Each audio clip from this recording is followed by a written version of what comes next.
मोहब्बत की तलब पारट सीवन जाके अपनी कमरे की कंडी भी लगा दी और मुझे कहा कि समीरा, मुझे उस दिन का बेसब्री से इंतज़ार था।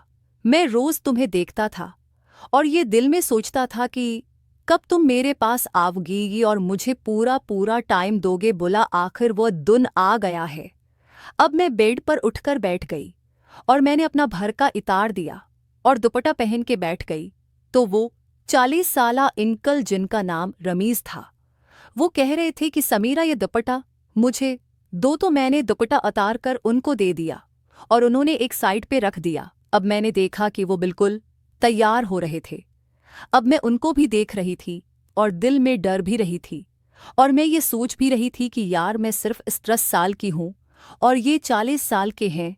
ऐसा ना हो कि ये अपने जज्बात पर कंट्रोल न कर सकें और मेरी हालती बिगाड़ कर रख दें और मुझे कुछ हो ना जाए। मेरे चेहरे पर परेशानी देखकर रमीज अंकल मुझसे कहने लगे, समीरा, क्या हुआ? तुम परेशान क्यों हो रही हो? रखो, मैं तुम्हारे लिए जूस बनाकर लाता हूँ। फिर वो रमीज अंकल 2 गिलास फूल के कमरे से बाहर आ गए और अब थोड़ी सी मैं अपने आप को रिलैक्स महसूस कर रही थी। लेकिन मेरे दिल में अब भी वही डर मौजूद था, क्योंकि यार, मैं बहुत छोटी थी और इन रमीज अंकल से पहले मैंने सिर्फ अवीस के साथ एक मर्तबा किया था। उसी लिए भी मुझे डर लग रहा था और वो रमीज अंकल दिखने में भी बहुत लंबे कदगे थे और काफ़ी तगड़े लगते थे। उससे मुझे अंदाज़ा हो रहा था कि उनका वो भी, और उसी लिए मुझे थोड़ा खौफ महसूस हो रहा था। थोड़ा भी नहीं बल्कि बहुत ज़्यादा खौफ हो रहा था। और मैं आपको सच बताऊं तो मेरी टांगें हल्की हल्की काँप रही थी, लेकिन मैं ये महसूस नहीं होने दिया, क्योंकि यार, वो अंकल बहुत ज़्यादा मुझे मजबूत लग रहे थे और बिल्कुल फट थे। बस मैं यही सोच रही थी कि मैंने देखा कि वो 2 गिलास जूस के लेकर आ रहे थे। एक गिलास मुझे दिया और एक गिलास वो खुद लेकर बैठ गए और पीने लगे। मैंने पिया तो वो मंगो जूस था और मंगो जूस मुझे बहुत पसंद है। मैं इस जूस को मज़े से पीने लगी और एक ही झटके में सारा जूस पी गई। रमीज अंकल ने जैसे ही मुझे देखा तो कहने लगे, समीरा, तुम्हें और भी प्यास लगेगी क्या? मैंने कहा, सिर प्यास तो है। तो वो मुंह से कहने लगे, समीरा, तुम रखो, मैं तुम्हारे लिए एक और गिलास बनाकर लाता हूँ। और फिर वहाँ दोबारा चले गए। अब मैं थोड़ी सी रिलैक्स हो गई थी। अब मुझे डर महसूस नहीं हो रहा था, क्योंकि मैं काफ़ी डरी हुई थी। उनसे बातचीत भी हो रही थी, जिससे मैं अपने आप को रिलैक्स महसूस कर रही थी।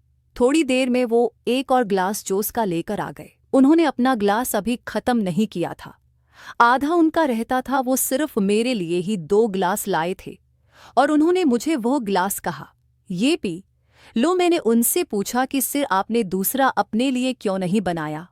तो वो मुझसे कहने लगे कि मेरी प्यास उससे नहीं बजेगी, इसलिए तुम होना। मैं शर्मा गई। उन्होंने मेरे गाल पर चटकी काटे कहा कि जल्दी जल्दी जूस खत्म करो, उसके बाद फिर हम लोग वो वाला काम शुरू करते हैं।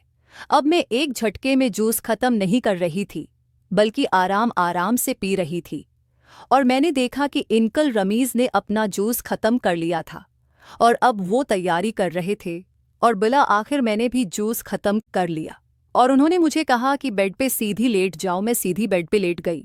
उन्होंने कहा कि समीरा, तुम ये सब कुछ उठा दो, और बिल्कुल हर चीज़ से। और मैंने आहिस्ता आहिस्ता सब कुछ उठाना शुरू कर दिया। अब उन्होंने अपना सब कुछ और मैंने भी अपना सब कुछ। वो बेड पे चढ़ रहे थे और मेरी दोनों टांगों को पकड़कर अचानक से दरवाजे की बेल बजी। एकदम वो भी डर गए और मैं भी डर गए, ये अचानक एकदम कौन आ गया है। फिर उन्होंने जल्दी जल्दी तैयारी की, मैंने भी तैयारी कर ली और मैं फौरन जल्दी जल्दी से रूम से बाहर निकल गई और किचन में काम करने लगी।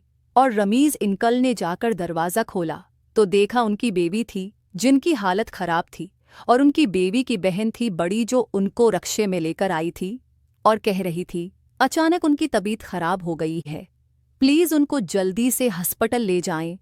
जैसे ही मैंने ये बातें सुनी तो मैं भागती ही हुई फौरन गई दरवाजे पर और मैंने देखा तो मेरी मालकन की तबीयत बिल्कुल खराब थी। ऐसे लग रहा था जैसे वो बेहोश हो गई हो। रमीज सर ने फौरन से रक्शे वाले को कहा कि चलो हॉस्पिटल और मुझे कहा कि समीरा, तुम घर के काम करो जब तक हम लोग हॉस्पिटल से होकर आते हैं। अब मैं घर के कामों में मसरूफ़ हो गई और वो हॉस्पिटल चले गए।